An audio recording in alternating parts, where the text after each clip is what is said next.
Bagamat isang malaking hamon, handang-handa umano ang mga sundalong peacekeepers na bigyang seguridad si Pope Francis.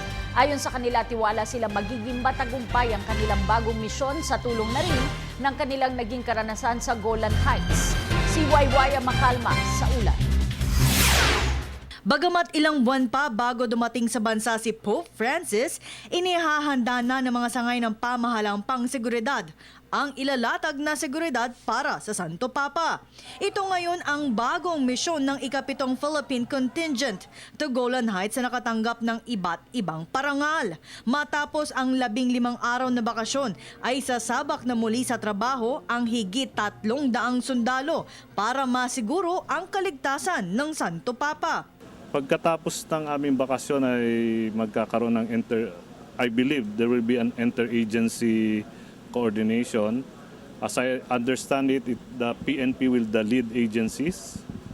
And from there, malalaman talaga namin ang tasking ng Philippine Army. This will be a very meaningful assignment for us. And kung titingnan natin, this will complete the cycle of being assigned in the Holy Land and now securing the Holy Father. Sa kabila ng panibagong hamon kanilang haharapin ay nais nilang siguruhin na kanilang gagampanan ang kanilang tungkulin. Tiniyak naman ng AFP na sa ngayon ay wala pa silang natatanggap na report na may banta sa buhay ng Santo Papa. Sila po ay gagamitin para sa pag-secure ng ating mga bisita, hindi lamang sa ating mahal na Santo Papa, pati sa pagdarating na pag-host ng ating bansa ng APEC. So yun po ang susunod nilang gagawin. Siyempre ito ay paghahandaan nila.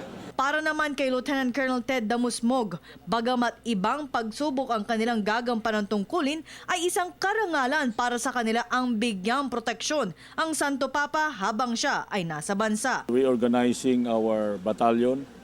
We will be conducting training just to tailor fit later on what would be our specific mission. We are honored in some way because we are given again this gigantic task of securing no less than the Pope and the leaders of the APEC.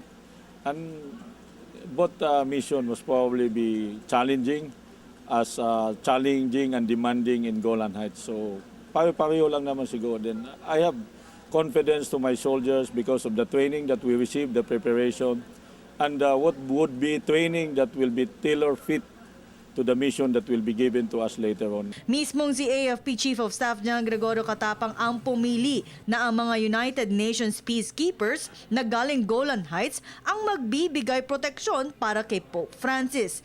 Dahil ang buong mundo anya ang nakasaksi sa katapangang ipinakita ng mga Pilipinong sundalo sa nangyaring standoff sa Golan Heights. Kung kaya't, tama lang na sila ang sisiguro ng kaligtasan ng Santo Papa habang siya ay nasa bansa. Para sa Telebisyon ng Bayan, Waywaya Makalma.